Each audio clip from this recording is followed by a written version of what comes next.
Sewu. Assalamualaikum Abi dan assalamualaikum juga jamaah semua yang hadir di sini dan juga jamaah se-Jabotabek. Ini saya mau menyampaikan pesan dulu dari Bapak Sulamto ya. Dari Bapak Sulamto almarhum nggih. Yang ditulis di kalender Jaya Baru 2026. Monggo lek kurang sempurna monggo disempurnaaken nggih. Yang pertama, ojo ngaku pinter yen durung bisa goleki lupute awake dhewe. Yang kedua, ojo ngaku unggul yen isih seneng ngasorake wong liya. Untuk yang ketiga, ojo ngaku suci yen durung iso manunggaling Gusti. Monggo nanti Abi yang nyabarake. Kalau kurang sempurna monggo ditambahi nggih. Nah, ini dari saya sendiri, dari saya pribadi. Insun ini sebenarnya adalah batang urip.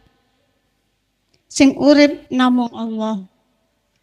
Apakah benar kata-kata saya ini? Allah itu ya ingsun ya iku urip iku ya nafsu. Sampun sangatun mawon. Wassalamualaikum warahmatullahi wabarakatuh.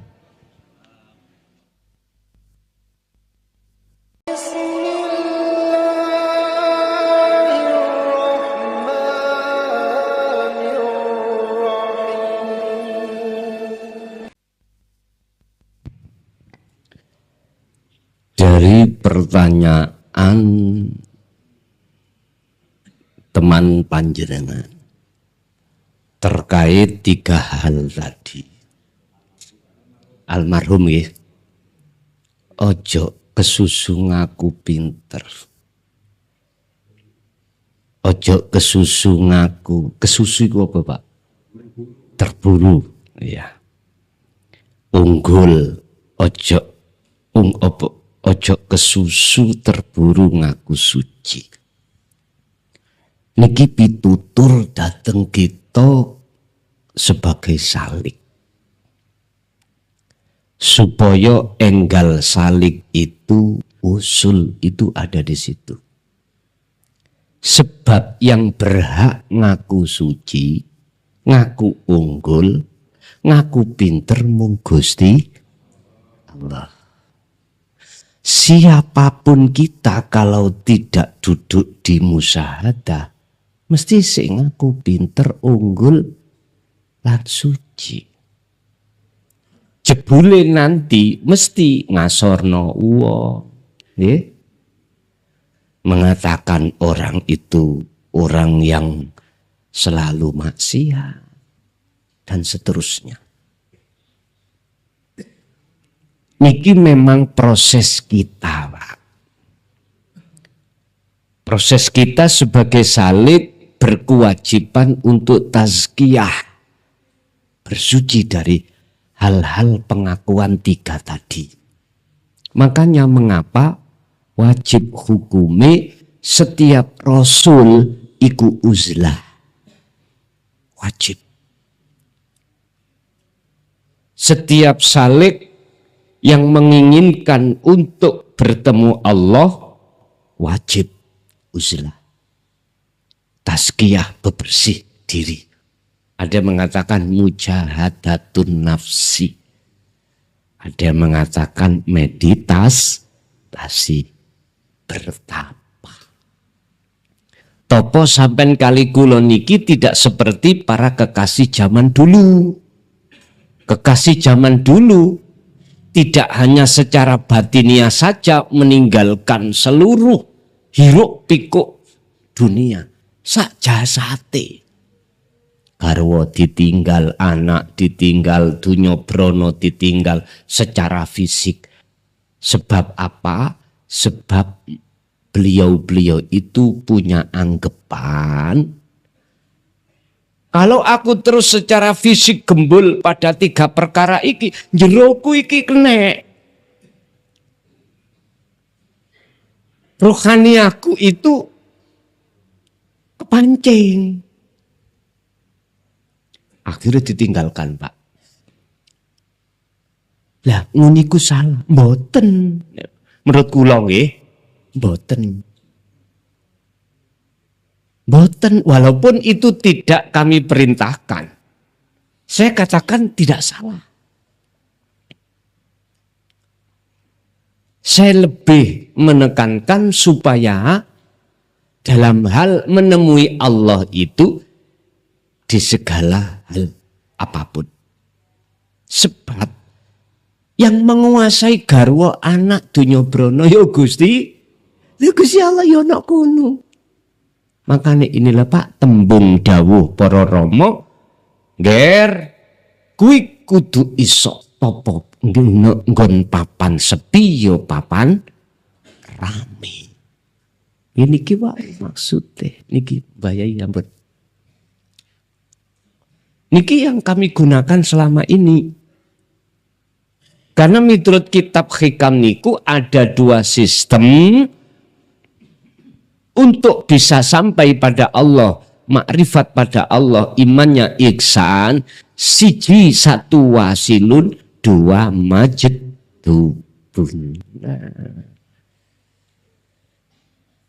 Jadi yang lebih kami kenalkan iku wasilun. Kalau mboten wasilun Pak, gak mungkin secara fisik saya bisa diterima ning Jember. Mboten mungkin. Sebab kebanyakan pengetahuan golongan kita yang diam, itu ya diam aja. Dalam pengetahuan di khos kita nggak tahu. Oleh karena sistem wasilun itu masih memegang hukum am, maka dulu-dulu sing wonten Jember tasik saged meneri. Walaupun proses perjalanannya itu awalnya agak ekstrim. Nggih pun prosesnya rapopo, gak ada yang perlu disalahkan. Kalau sistem majedubun sih wis mboten kloyang-kloyong mriki Pak, nanti ning omah sing tekonyo iki carane. Tes ati kuwi dari atas ke bawah terjun gak kadik membawa parasut. Selep ngoten pun. Itu yang nomor 1. Yang nomor 2, apakah pemahaman saya itu betul terkait ingsun itu sejatine wujude Allah, ya urip iku sing dadi wujude nafsu ya Allah iku. Ngeten. Engko dhisik.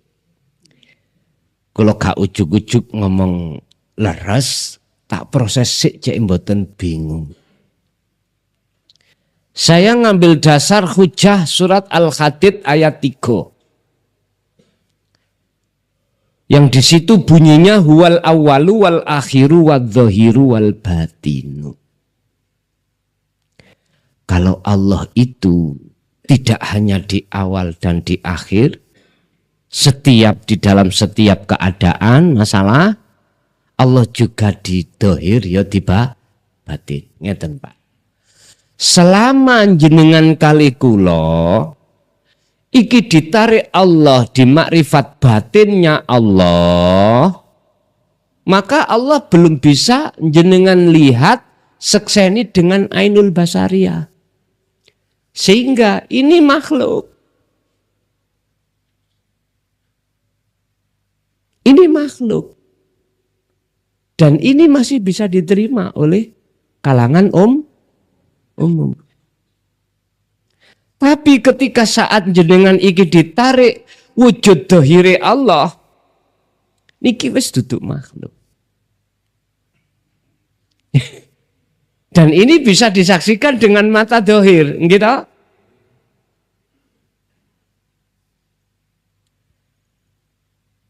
Di dalam kitab Kauniyah Allah sebut ngeten Pak. Umpama nggih niki. Anggepa niki telur. Anggepa niki telur. Nek cara jenengan sel di dalam nutfah. Nur Muhammad di dalam mani. Kan dereng terbentuk. Tangan dereng wonten, kepala, kaki, anggota tubuh iki dereng wonten. Telur nggih ngoten. Setelah dinggremi induk telur selama 7 hari mulai kelihatan. Kita lihat di cahaya ada namanya las. Ini Nur Muhammad. Nek cara mani di dalam mani itu ada sel, Pak. Yaiku Nur Muhammad. Terjemahan Nur Muhammad, wiji sel kang terjadi di dalam hidup. Orang kalau sudah makrifat secara batin, sudah tidak ada bedanya antara hidup dengan Nur Muhammad. Karena nggak ada dua. Oke, ini belum wujud, secara fisik belum wujud. Yang berupa anak ayam, yang berupa wujud bayi, dereng. Orang yang sudah ditarik Allah dalam kemakrifatan dohiri Allah, boleh Pak mengatakan, oh ini anak ayam. Padahal secara fisik masih berbentuk Nur Muhammad. Betul napa-napa. Tapi bagi kita belum bisa menerima. Belum bisa menerima. Kita yang sudah di makrifat batin belum bisa menerima. Apalagi kita yang masih di am. Ora iso, ora nalar klason niku ngomong wong ndok kok jare ayam niku. Sel kok ayam. Lalu dalam waktu yang sudah Allah tentukan wujud toh anak ayam. Wujud. Berarti bagaimana? Loh. Wujudnya anak ayam itu secara fisik sebagai wujud nyatane sel tadi.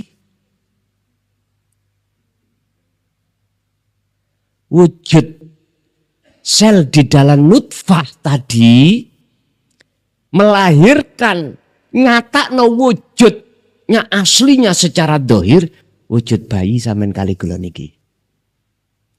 Apa bedane? Ora ono bedane. Cuman mek ngeten kalau kami sempurnakan. Nek wujud sel iku bisa dilihat secara batiniah, iman. Nek wujud dohir itu bisa dilihat dengan mata dohiriyah. Sekarang Allah. Ada istilah Nur Muhammad kalih Nurullah. Mungkin banyak yang mengatakan hidup. Tapi bukan sifat, bukan asma. Terus apa? Mausuf yang disifati. Berarti yang disifati itu wujud. Gak mungkin Pak. Yang disifati itu nama gak mungkin. Mesti wujudnya. Contoh. Ning ngajeng kula niki wonten nama Degan. Kerambil muda. Nama itu. Apa mungkin sebuah nama akan bisa disifati? Mboten saged. Sebab sifat itu muncul dari mausuf. Lah, mausuf itu yang wujud. Tidak mungkin sifat itu muncul dari nama. Nama, apa nama? Fata Morgana. Nama Degan. Aku pingin ngombe nama Degan. Yang betul sakit lah. Ngombe nopo angin namen. Mestinya wujudnya. Kalau sudah ketemu wujudnya baru, oh iya ya, yang memunculkan sifat itu dari mausuf. Yang disifati berarti wujud. Allah juga begitu. Supaya wujudnya Allah itu sempurna bagi hamba yang memang limangkana yarjullaha, ingin ketemu Allah kanthi kesempurnaan, nyatakno wujudnya Allah batin di zahir berupa nurullah. Pundi wujudnya nurullah? Ya wujud sing sampean alani wujudnya dunya saisine niki. Akhirnya bahasa nafsu, bahasa ingsun itu tidak ke makhluk karena makhluknya sudah enggak ada. Iku sah bagi orang yang sudah kesempurnaan makrifatnya, dan itu tidak sah bagi orang yang masih diam, luwe-luwe. Makanya gak berani ngucap aku iki Allah, mboten wantun. Padahal nek cara Quran kan ngucap. Ayo pas surat Toha diterusno. Ya di pas ngaji Quran iki lho mbok hafid mbok enggak. Surat Toha ayat 14 mesti kita baca. Innani anallahu la ilaha illa ana fa'budni wa aqimi sholati dzikri. Loh, wani ngucap. Tapi oleh karena belum paham dan masuk di dalam sirul ma'rifati Allah, yang ngucap tok. Ati enggak ngerti maksudnya. Ibaratnya kula, jangankan sudah tahu isi di dalam gedung, kuncinya aja nggak tahu, otomatis suaranya nggak dengar. Kata Allah, yang buta itu bukan mata dohir, yang tuli bukan telinga dohir, tapi batinnya.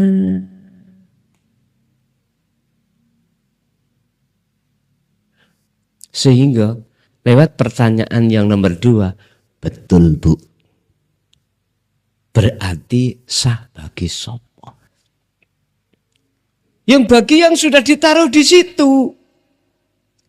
Dalam analogi saya Pak, nyun sewu, kalau niki si SD Pak, dereng wonten legalitas saya punya ijazah SD, kalau si SD, ijazah dereng. Terus kalau ujuk-ujuk budal sekolah, mlebu nang SMP digurak mboten? Digurak nggih? Digurak. Mboten angsal. Harus proses dulu kami jalani. Nanti kalau sudah punya legalitas ijazah SD, daftar ke SMP, lah baru diterima. Masuk, bukan hanya kita diperbolehkan untuk masuk, malah diperintahkan. Ayo waktu ini sekolah. Teng teng teng teng zaman kula siyen. Nek sekolah niku bapak guru niku kentengi ril niku lho. Digelantongno, ditutuk. Teng teng teng teng. Berarti sudah jamnya masuk. Berarti nyembah itu tidak sekedar wajib, tapi kebutuhan. Nek wis kita bicara kebutuhan di atas kewajiban. Dawe Allah, wa ma umiru illa liya'budullaha. Tidak kuperintahkan kamu sekalian kecuali hanya menyembah. Arti ini bagaimana sholat sampai dadi sesembah, kerja sampai dadi sesembah, semua aktivitas menjadi sesembah di mata Allah. Kuncinya bertauhidlah. Esakno Allah di dalam aktivitas apapun. Baru kepanggih. Nggih, matur suwun. Ada lagi?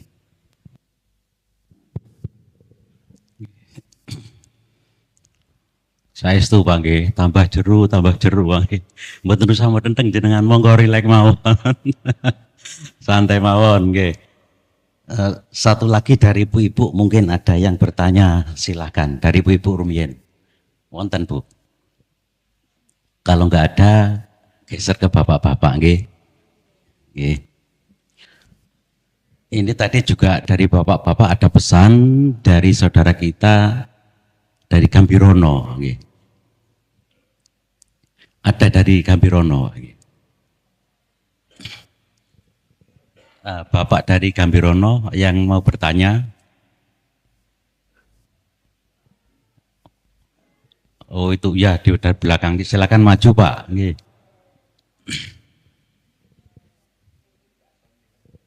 Terus bunti. Oke. Dari Gambirono. Oh nggih. Assalamualaikum warahmatullahi wabarakatuh. Salam kenal untuk saudara semua. Nama saya Robi Gus. Saya mau nanya Gus, untuk tawasul kepada leluhur biar nyampe itu gimana Gus? Soalnya mohon maaf Gus, saya syariatnya kental Gus. Kita kan cuma menyebut nama tuh Gus. Untuk hakikatnya gimana Gus? Terima kasih. Wassalamualaikum warahmatullahi wabarakatuh. Waalaikumsalam warahmatullahi wabarakatuh. Kita semuanya mulai sejak kecil sudah dididik kita dengan ajaran syariat terkait wasilah atau tawasul. Bagaimana miturut hakikat supaya tawasul kita sambung dan bisa sampai pada yang ditawasuli. Padahal kita kan selama ini hanya menyebut nama. Nah, kopi niku penting nih. Kalau rutinan kopi ini disiap nih nawali nalangi sing bingung. Hati ben ngopi lan rokokan. Ngeten Pak. Kalau secara syariat sudah maklum, jenengan sudah ngalim bagaimana caranya khususon ila sinten, ila hadrati sinten, Al-Fatihah banget nggih. Apakah tawasul yang seperti ini betul-betul bisa sampai? Selama kita belajar ilmu syariat dulu, jawabannya insya Allah. Insya Allah. Sehingga harus disebut nama, dikhususkan sebuah nama. Dalam dunia syariat kita itu tidak mempermasalahkan diterima atau tidak itu urusan Allah. Nah, sebetulnya sudah benar. Cuman saja, apakah salah kita itu memastikan dan mengetahui ini betul-betul diterima atau tidak? Nek menurut saya tidak salah. Itu merupakan bentuk peningkatan keimanan kita terhadap Allah. Nyuwun sewu. Andai kata ada tower radio FM, jangkauannya itu hanya 10 kilo. Radiasi gelombang ini 10 kilo. Apa mungkin kita yang ada di 15 kilo dari tower itu bisa dengar? Boten mungkin. Makanya kita mengatakan insya Allah. Wis harapan semoga bisa diterima Allah. Kalau Anda ingin tahu pasti diterima atau tidak, masuklah di dalam surah Al-Maidah ayat 35. Ini mengkisahkan sejarah pengorbananipun antara Qabil dan Habil. Tapi ini tidak hanya berbentuk korban, boten, ibadah apapun akan bisa Allah terima dan tidak. Al-Maidah 35 Allah dawuh innama yataqabbalullahu minal muttaqin. Ibadah apapun, pengorbanan apapun yang hanya Allah terima adalah ketika saat beribadah kondisi hati bersumber dari hati yang bertakwa. Ini Pak. Lah, takwa itu yang bagaimana? Takwa itu sumbernya dari 3 hal.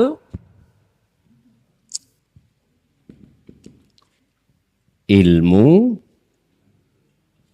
amal, istiqomah. Ilmu untuk mengesahkan Allah. Walaupun secara nama nyebut syariat khususon ila hadrati siapa. Iku kan syariate. Ya tauhidnya ya apa? Muncul nama iku mau di dalam hati kita bersumber dari Allah, tidak dari diri kita. Itu tauhidnya. Berarti ketika di hati itu menafikan keakuan diri yang membaca dan menetapkan semua sumber dari Allah, wallahu khalaqakum wa ma ta'malun, dengan istiqomah, maka itu disebut takwa. Dan ini bisa dipastikan yang namanya wasilah itu mesti sambung. Mungkin nanti kita akan dihadapkan satu makalah dari Syekh Ibnu Athaillah ngeten. Husnul a'mali nataiju husnil ahwal min qalbin zahidin. Bagusnya amaliyah secara fisik dalam kurung yang diterima Allah itu bersumber dari bagusnya hati datang Allah. Makanya disebut min qalbin zahidin. Condongnya hati terhadap Allah. Maksudnya kita dalam hati sudah meniadakan selain Allah dan menetapkan semua adanya hanya Allah. Niki mingkol bin Zahid itu di situ. Berarti bagusnya laku dohir itu di mata Allah ditentukan dengan bagusnya laku hati terhadap Allah. Lah bagusnya laku hati iku adalah mingkol bin Zahidin, bukan mingkol bin rohibin. Rohib niku condongi tawajuh hati terhadap lilladzi fatoros samawati wal ardo. Sipati Allah berbentuk kuwasane rupa isine langit lan isine bumi. Isine langit berarti pahala surga, isine bumi ya fisik niki. Lah mingkol bin Zahidin condonge ati nang Allah, ya niki sing dimaksud ini wajah tuat wajia. Baru dulur ini akan bisa Allah terima. Berarti ketika jenengan bertawasul, ati sampean kedah meniadakan keakuan kita sebagai makhluk yang bertawasul. Walaupun syariate kita, tapi hakikate ati sampean wajib duduk di dalam tajalli Allah. Apa? Ya keakuane Allah. Jangan kita aku. Ini kiwau sing saged diwastani tawasul itu mesti sambung, cara donga mesti terkirim. Sebab ka ono ceritane nek Gusti Allah ngarepno sesuatu iku enggak terjadi. In aroda syai'an ayyakula lahu kun fayakun. Mekaten dulur. Injih tasik wonten.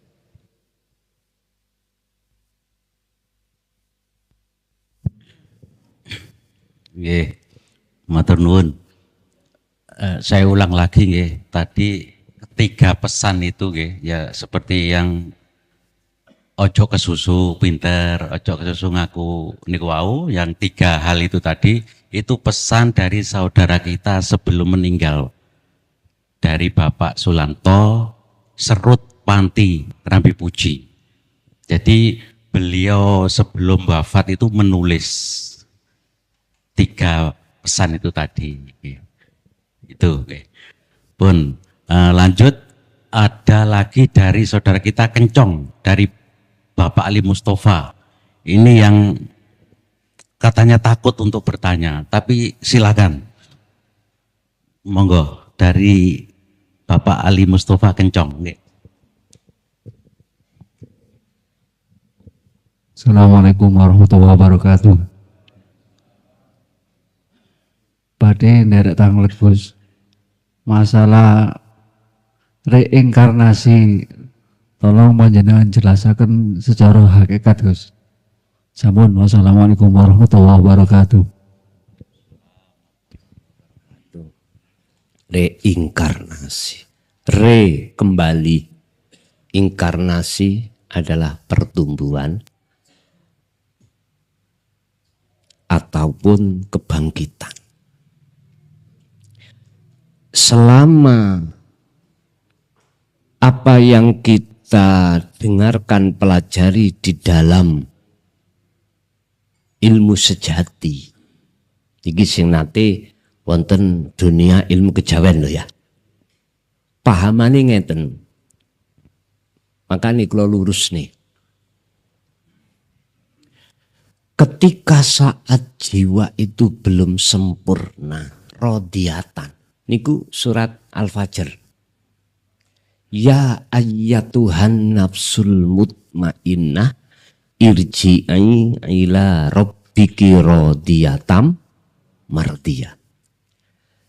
Selama belum rodiatan, boten saged. Jiwa itu kembali kepada Allah. Apa isinya rodiatan? Ikhlas, ridho, melepaskan apa yang dia cintai selain Allah. Termasuk ilmu. Kita ahli ilmu, Pak. Ilmu nopo mawon. Harus kita lepaskan. Artinya kita lepaskan, nggak boleh ngaku-ngaku kita alim. Alim kan status. Berbuah dari ilmu yang kita ketahui. Al-alim, al-alama. Yang tadinya kita aku sebagai makhluk yang alim, harus kita lepas. Baru kalau sudah kita lepas, muncul sing alim sinten? Allah. Dalam diri kita. Mohon maaf, siapa yang jiwanya belum sempurna, nanti pasti akan reinkarnasi. Nah, menurut apa yang ku dengar dan ku pelajari dari para rama menjelaskan, ngapunten ingkang kathah. Jenengan mungkin nek durung sempurna manjing dateng kewan. Padahal niku isara. Mboten terus sampai dadi ula, dadi guguk, dadi kucing, dadi mboten. Niku sebetulnya saking lembute beliau menyampaikan supaya jenengan gak jadi seperti itu. Sampai ini didawuhkan Allah, ulaika kal an'am balhum adhal. Mereka-mereka yang hatinya masih belum sampai pada Allah, sifatnya itu seperti sikil papat. Ngising dibeledek wingi lho Pak. Raja kaya, lha ngeten ndak. Kudu dibeleh. Tapi mereka yang sudah sempurna, reinkarnasinya kadang nang anak, putu dan sebagainya. Ngeten nggih. Pun tak lurus nih, blak-blakan niki tanpa nganggo isyarat. Hakikate kembali. Reinkarnasi itu kesucian. Kembalilah kesucian. Sebab jenengan iki, jiwa ini, ruh ini asalnya fitrah. Fitrah. Makanya ini Quran disebut ruh. Nek bahasane surat Al-Fajr itu bukan ruh. Jiwa. Mengapa disebut jiwa? Ruh yang masih kotor. Disebabkan ruh bercinta selain Allah. Pada saat kapan ruh mulai bercinta? Akil balik. Lah, sebelum akil balik, ruh sampai iku Al-Qudus, suci. Artinya belum terkontaminasi dengan selain Allah. Nek jasadnya ya kontaminasi, Pak. Ruhnya belum, makanya jenengan ketika saat waktu kecil nopo kok gak mempunyai sifat malu ketika jenengan telanjang udan-udan ngono kuwi. Nguyuh ning ngarepe omah, kok gak malu? Karena ruh sampean iki belum terkontaminasi dengan syahwatud dunia. Alias bahasa fikih masih bigoiri aklin. Posisinya masih murhek. Jadi gak duwe isin. Sampai kepingin nek wis gerang wis jembuten ngene kepin gak duwe isin gampang. Sampai tilem, Pak. Sampai tilem. Engko lak gak duwe isin sampean. Nanti Anda tidak akan sadar kalau Anda telanjang gak sadar. Diduki wong wedok ayu ya gak mungkin gelem. Wong turu. Padahal waktu tangi, entek-enteki. Diduki mobil mewah ya meneng. Wong turu. Artinya apa? Orang kalau sudah terus-menerus di makom muraqabah, nanti pasti akan ditarik Allah nih makom fana. Nek wis nama makom fana, pertanyaane fana saakale apa ruhnya tok?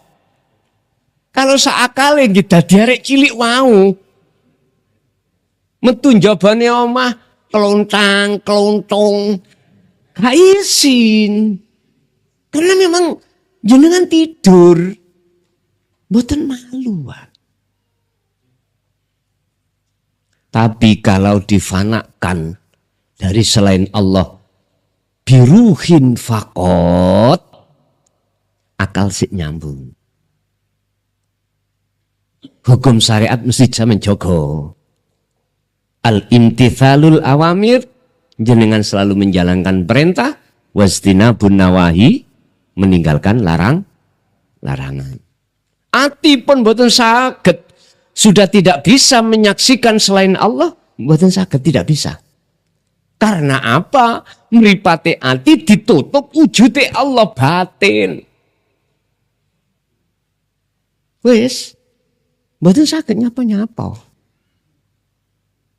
Sehingga aku, Allah, akan muncul di dalam hati jenengan. Sudah tidak ada selain Allah bagi orang yang seperti ini. La maujudan illallah.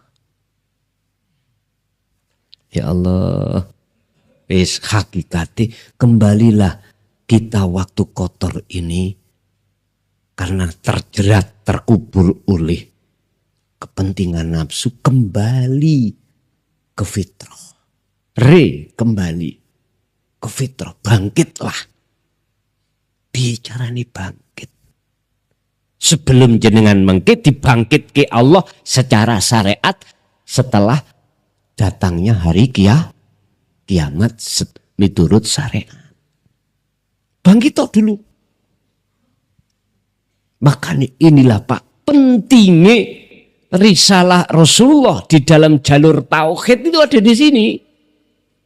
Supaya jenengan reinkarnasi, kembali ke fitrah, bangkit dari Terlalu lama kita terkubur kepentingan nafsu.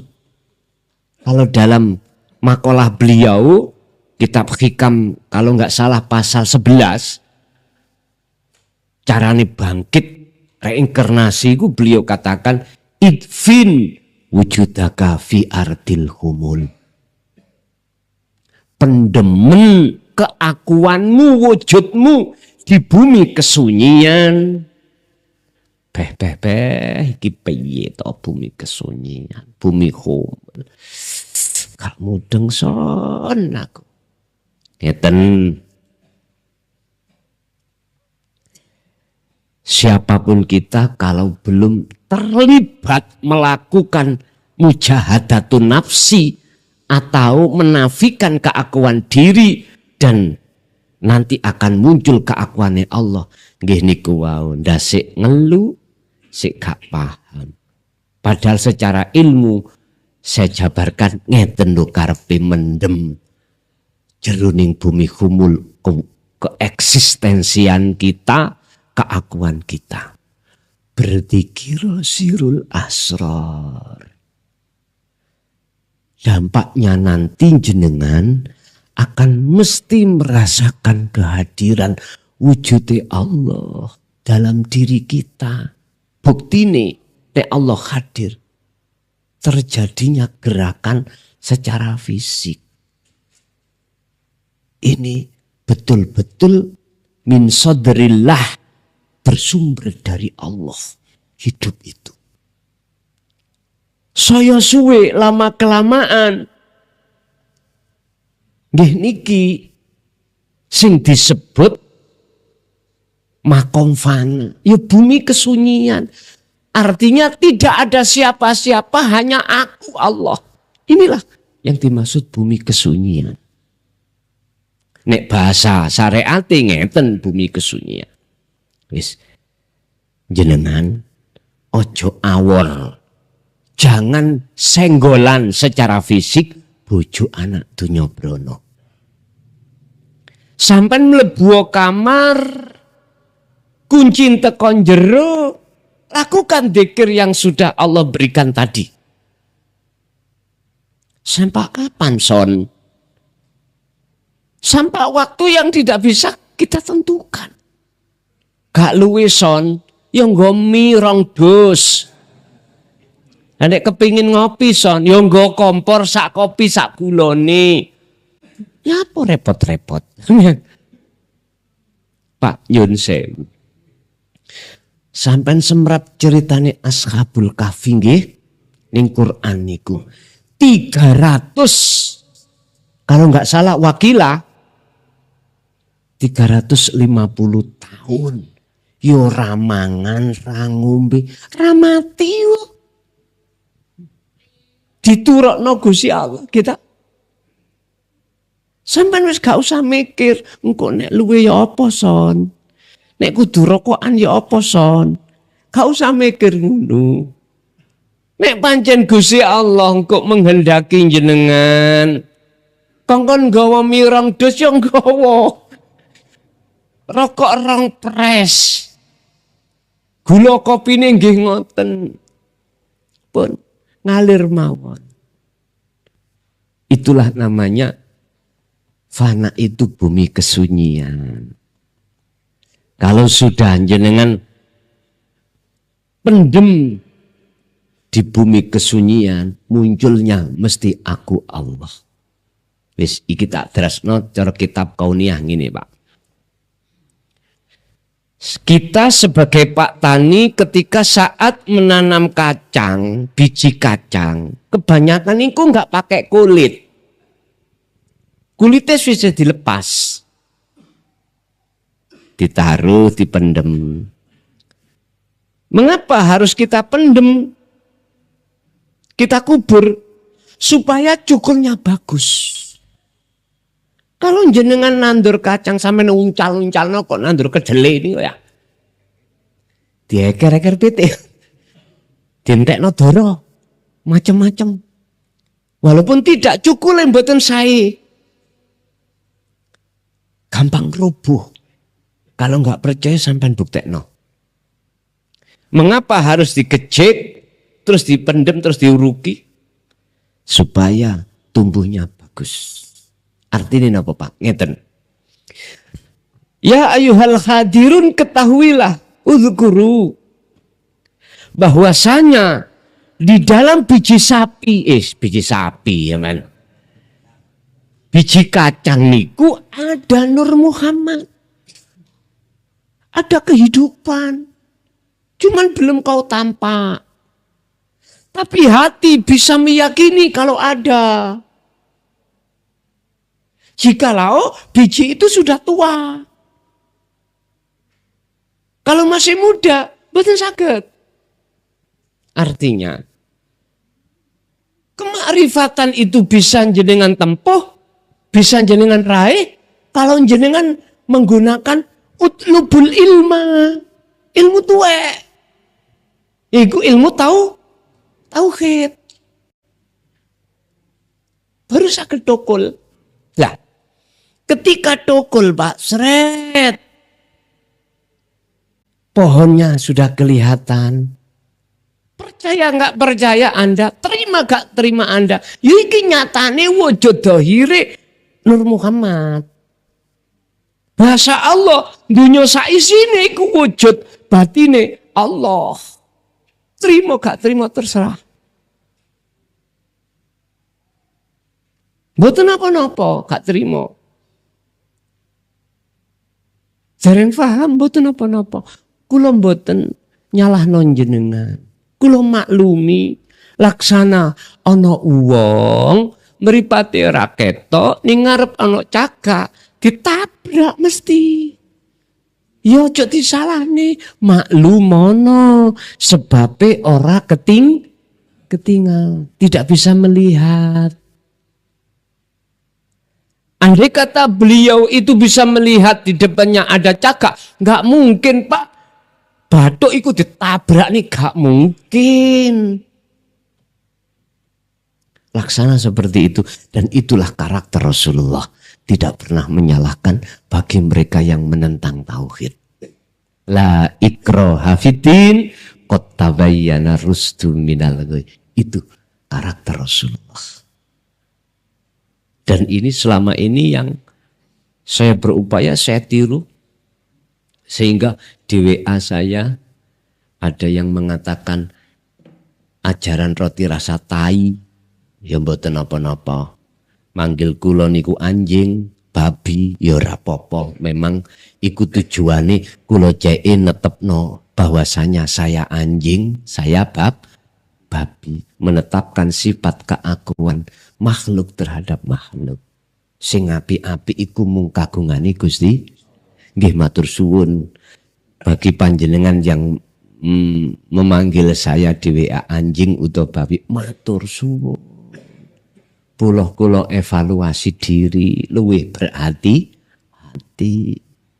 Sebab sing nyandang al-mukarram, al-alim, al-alama hanyalah Allah. Ismatur suwun padha mek ngingetaken kula. Jadi ayo Pak, kita bangkit dari keterburukan rohaniah kita yang selama ini mengikuti jalannya nafsu. Ayo kita bangkit menuju mengikuti jalannya Allah. Wajahidu fi sabilihi. Tapi syaratnya wonten, sampean saged reinkarnasi atau berjalan di atas jalan Allah. Syaratnya ya ayyuhalladzina amanu Al-Maidah 27 coba. Wabtahu ilaihil wasilata. Raihlah wasilah. Sambungan hati langsung dengan Allah. Jikalau kau menginginkan bisa sampai pada Allah. Kan gitu. Wabtahu, carilah, raihlah. Ilaihi, untuk Anda bisa sampai pada Allah. Mencari apa? Al-wasilata, ing tali, dalan. Dalam rangka wajah itu fisabilihi. Apa wasilah? Apa tali sampean? Dzikir. Pun, gen dzikir niku pun. baru bisa bangkit.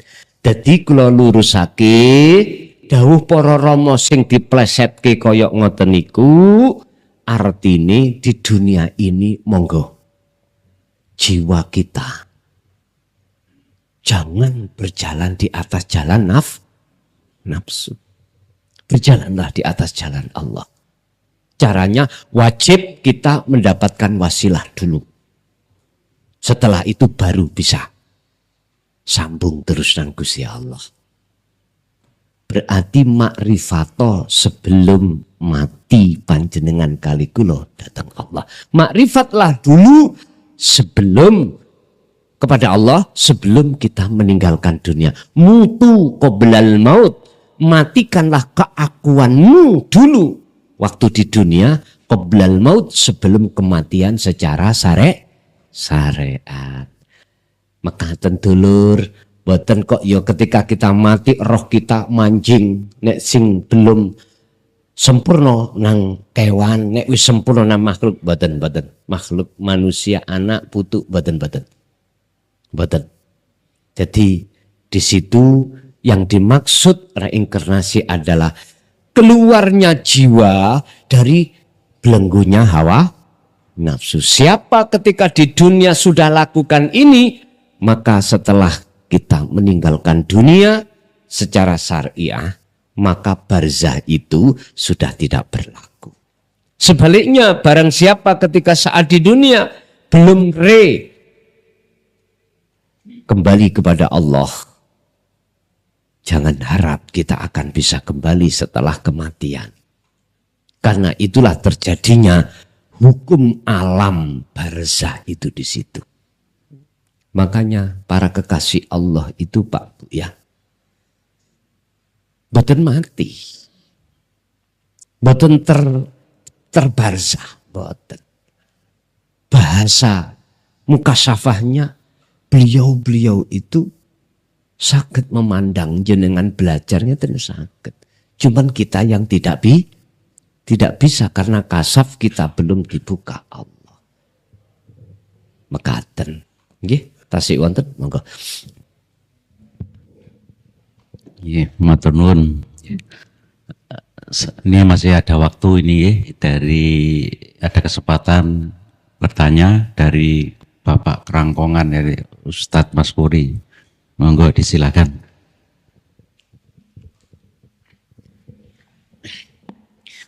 Assalamualaikum warahmatullahi wabarakatuh. Alhamdulillah wa syukurillah wa nikmatillah wa la hawla wa la quwata illa billah. Kita bersyukur kepada Allah, mudah-mudahan ngaji hari ini senantiasa ditingkatkan oleh Allah, yaitu tauhidnya. Amin ya rabbal alamin. Yang saya tanyakan yaitu Gus di dalam surat Al-An'am ayat 162 dan 163.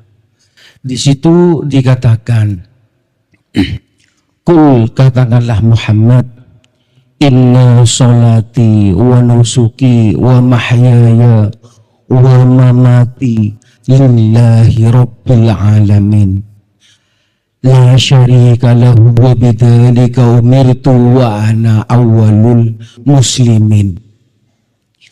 Di situ ada ya mutakalim wahdah, ada ya nafi isbat. Yang saya tanyakan di dalam ayat tersebut ada kalimat wa mamati di situ Gus. Ayat tersebut apakah menerangkan mamati di situ, apakah ditunjukkan kepada ikfin wujuduka fi ardil humul nomor 1, atau yang kedua apakah mamat di situ adalah bagi orang-orang yang sempurna ma'rifatnya itu Gus, sehingga di dalam ayat tersebut ada kalimat wa mamati di situ Gus.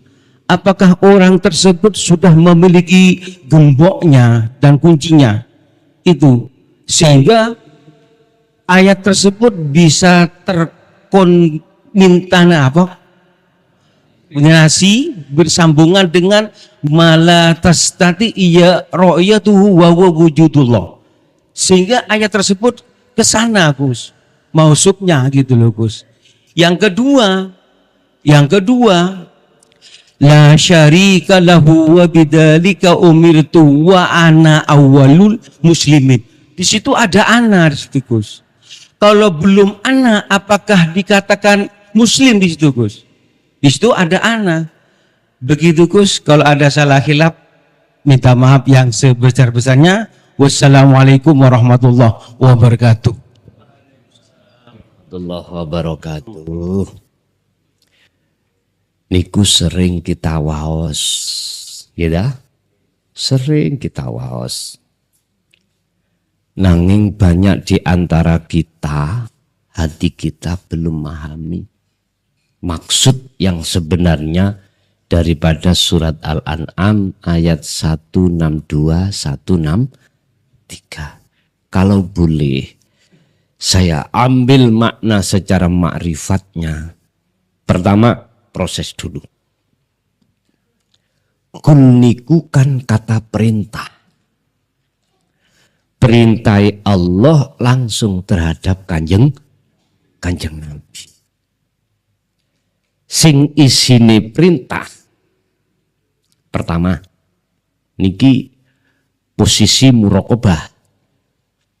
Inna sholati ya mutakalim awalnya itu kepada beliau kanjeng Nabi. Sak temene sholatku. Itu kan bahasa syariat Pak. Bahasa syariat berarti pengertiannya mukhotabnya terhadap kanjeng Nabi. Lah karepe kanjeng Nabi iku jelasno ngoten supaya jenengan ngikuti kaya seperti kanjeng Nabi. Proses wasilun memang begitu Pak. Pertama memang ngakoni ingsune makhluk. Sak temene salatku, ibadahku, terus uripku, matiku, iku lillah. Dalam bahasa pondok biasa lillah iku untuk Allah. Peruntukkan untuk Allah. Semua apa yang terjadi pada diriku ini sumber sangka Allah. Nah, sekarang mosok Gusti Allah mati. Nah, niki prosesi kita itu diperintahkan untuk meniadakan ingsun makhluk. Disuruh mateni. Keingsuane makhluk sing ngaku-ngaku tadi lho Pak nggih, diperintahkan untuk memendem jero di bumi humul.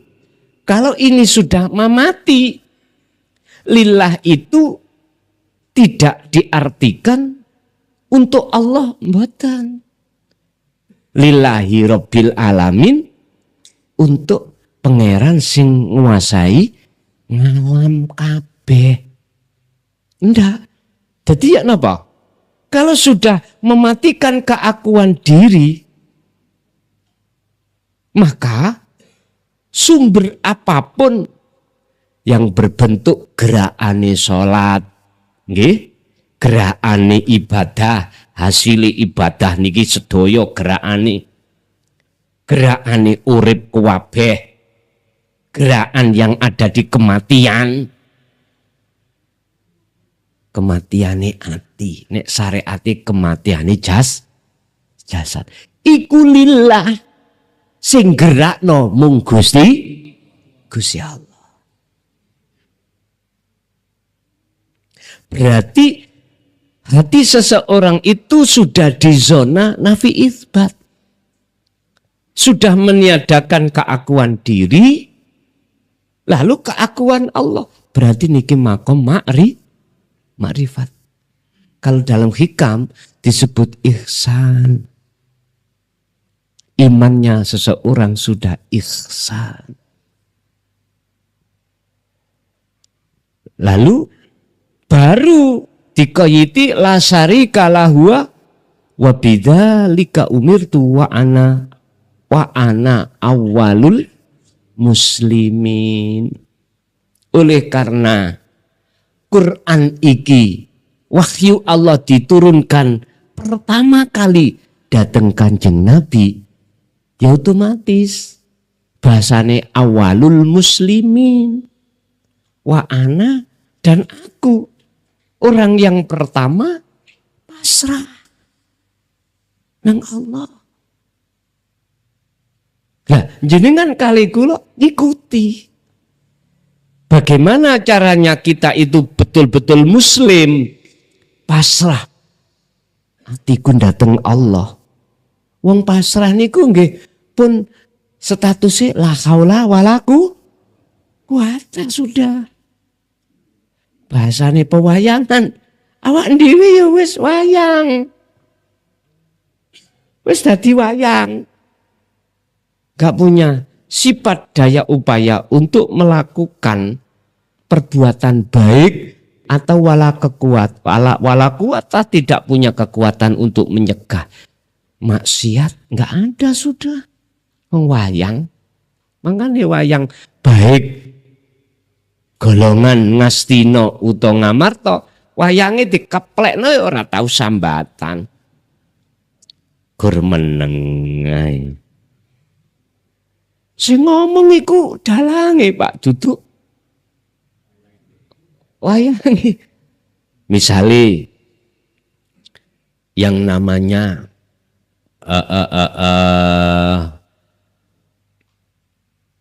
golongan kanan Ngamarta iku didolimi ya mbek golongan Ngastina. Umpama ana sambatong niku sing ngomong dalang. Sing dibong nang apa jeneng Raka Canda di muka. Iku sing ngomong iku dalang.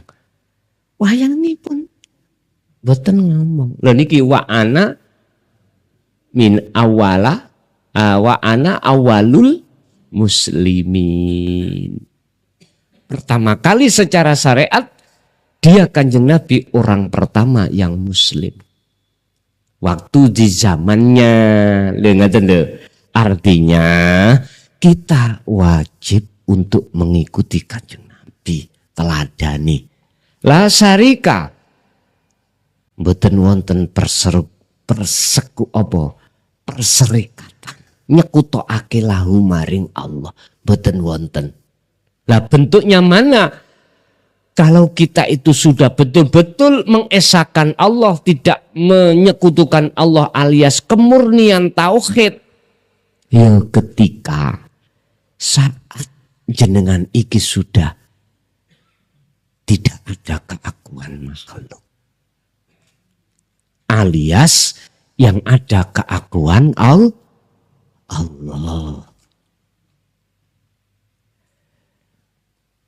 Wa bidzalika umirtu wa ana awwalul muslimin. Niki perkara untuk pengesaan Allah, perkara untuk nafi isbat. Awal pertama nggih termasuk Kanjeng Nabi di zamannya. Padahal sebelum Kanjeng Nabi punya kakek, Nabi Ibrahim juga begitu. Ini wajah tu wajia, tidak menghadap, sifatnya berupa lillati fataros samawati wal ardo. Berhubung beliau sudah tidak tawajuh terhadap isinya langit dan bumi, wa ana minal musyrikin, dan saya bukan termasuk golongan orang yang menyekutukan Allah.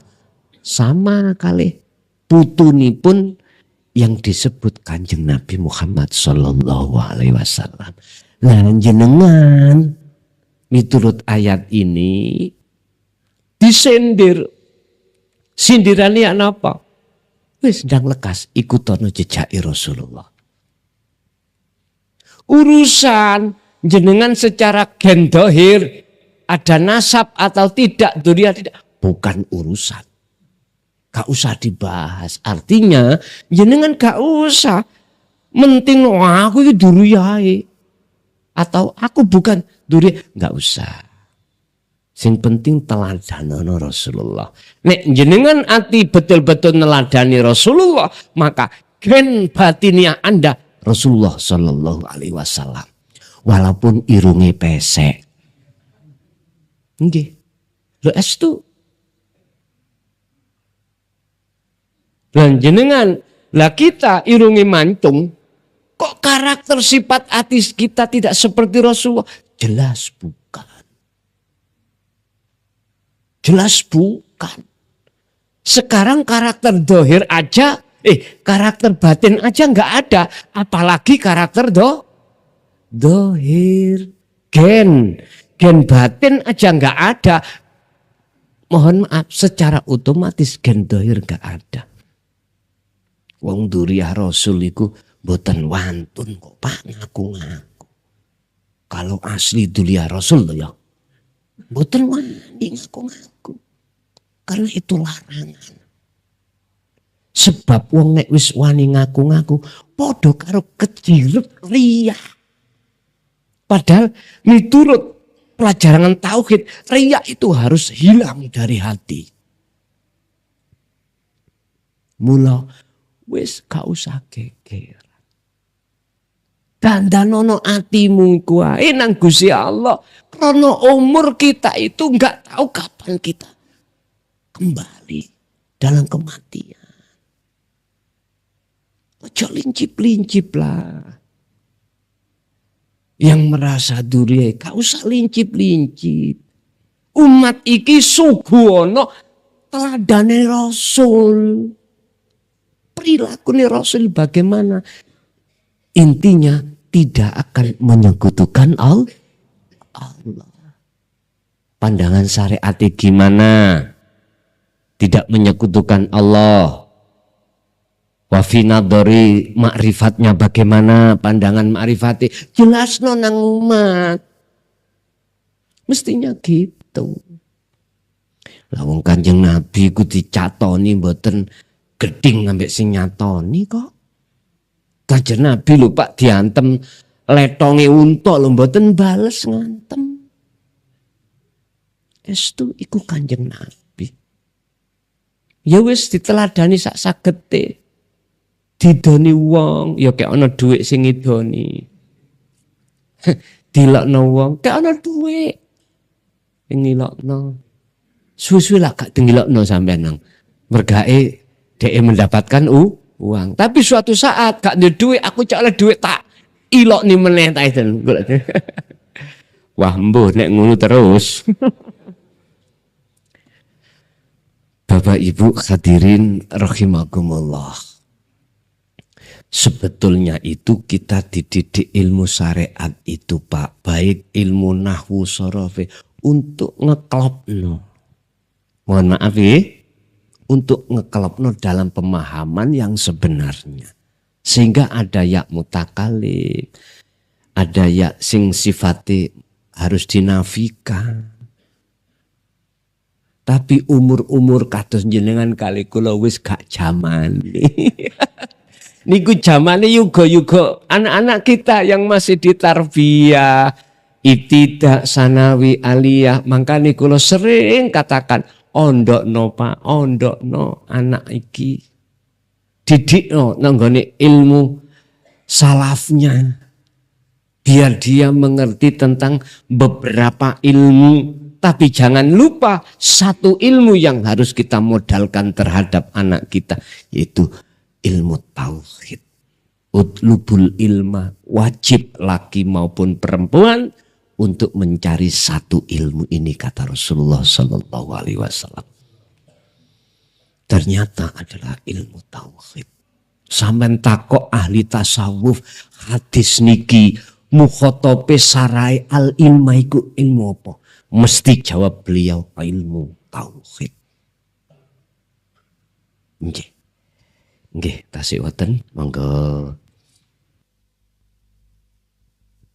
Mungkin dari ibu-ibu bukan pertanyaan, monggo. Ada kesempatan nih nggih. Pun nggih mboten wonten nggih. Bapak-bapak nggih mboten wonten nggih. Nggih.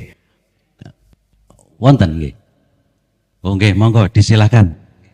Dari mana? Nggih, silakan. Assalamualaikum warahmatullahi wabarakatuh.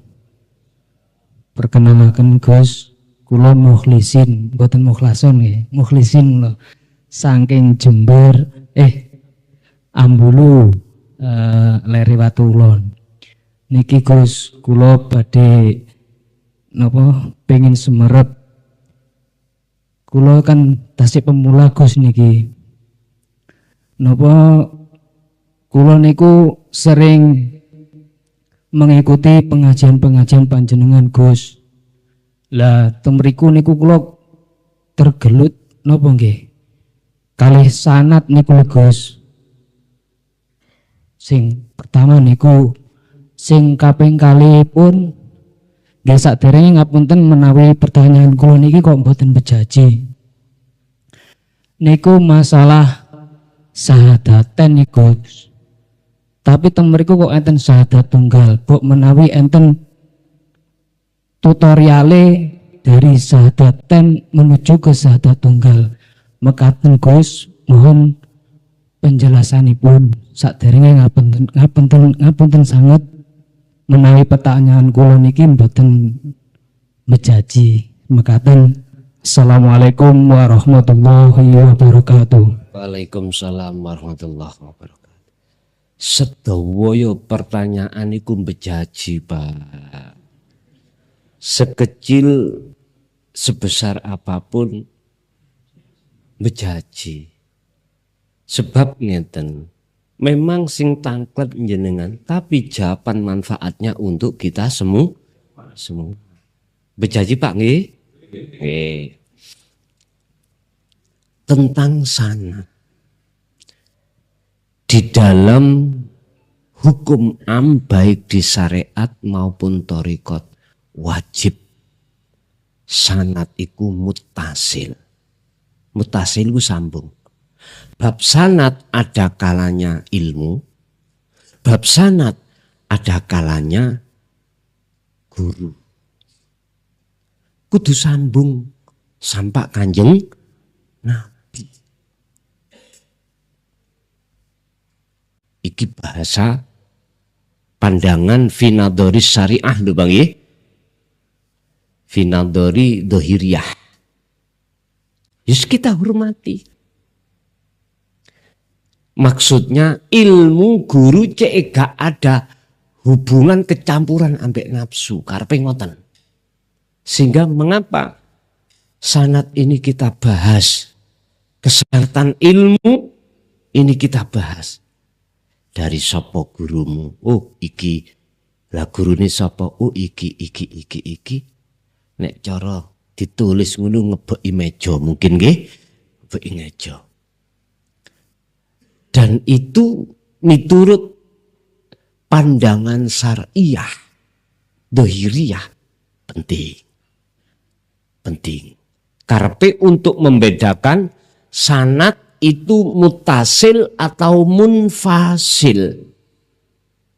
Munfasil itu putus, mutasil sambung. Sekarang ya Kanjeng Nabi saiki bicara tentang ilmu tauhid. Pernahkah Kanjeng Nabi bahas tauhid? Kalau nggak pernah, berarti sanate munfasil, putus. Pernahkah Kanjeng Nabi bahas tentang hukum hakikat nuju makrifat, tauhid nuju makrifat? Niku terserah jenengan jawab. Nek cara kula, wallahi demi Allah, beliau itu termasuk rasul-rasul sebelumnya diwajibkan untuk membahas tentang tauhid supaya umatnya itu tidak menyekutukan Allah. Baik menyekutukan di dalam syirik jali, lebih-lebih syirik khafi. Cuman saya menghormati terhadap beliau-beliau yang mempunyai keimanan Rasulullah tidak pernah membahas tentang masalah itu, alias hanya membahas secara syariati saja. Monggo, saya hormati. Boten apa-apa, kalau hormati. Saya tidak menyalahkan. Oke, pendapat si A kadang-kadang tidak sama dengan si B.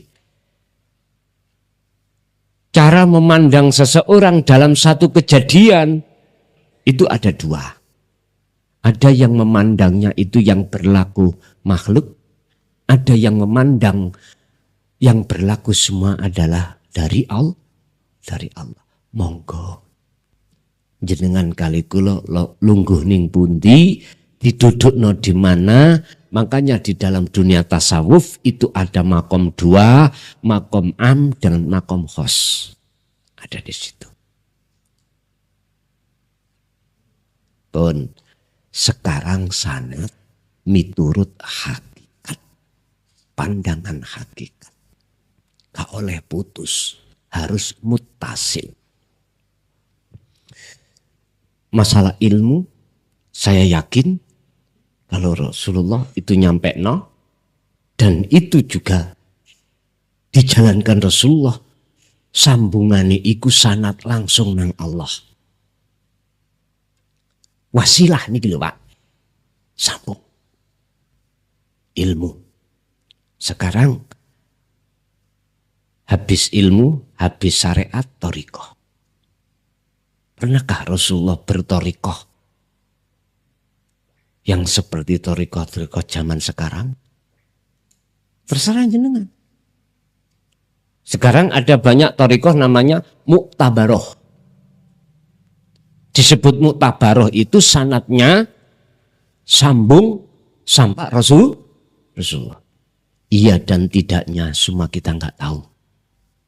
Kita taunya katanya. Lah ngeten nggih? Katanya.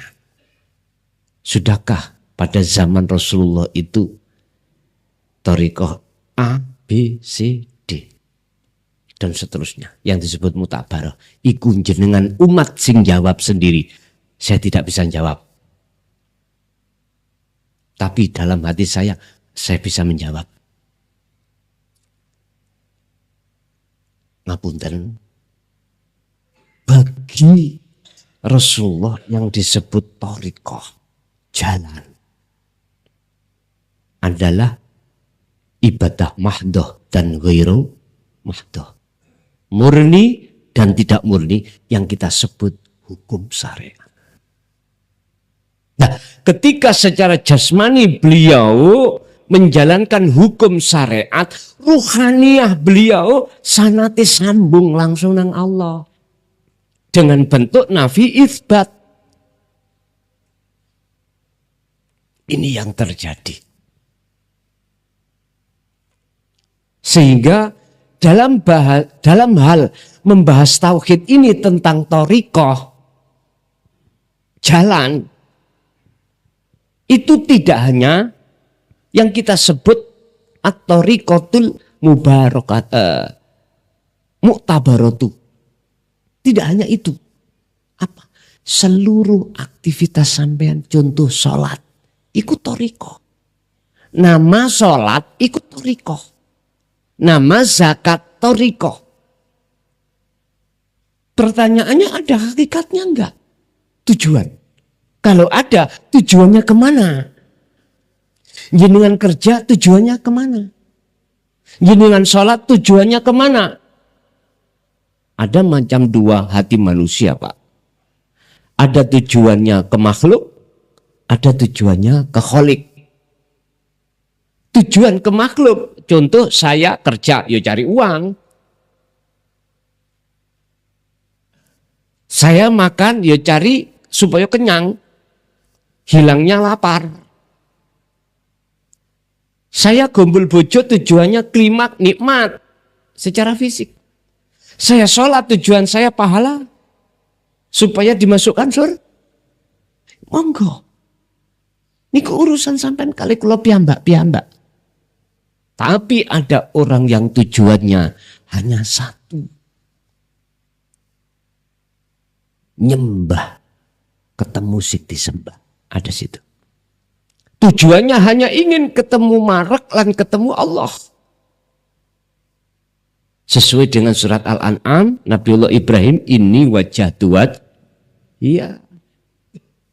Wa qala aidan wa ma khalaqtul jinna wal insa illa liya'budun.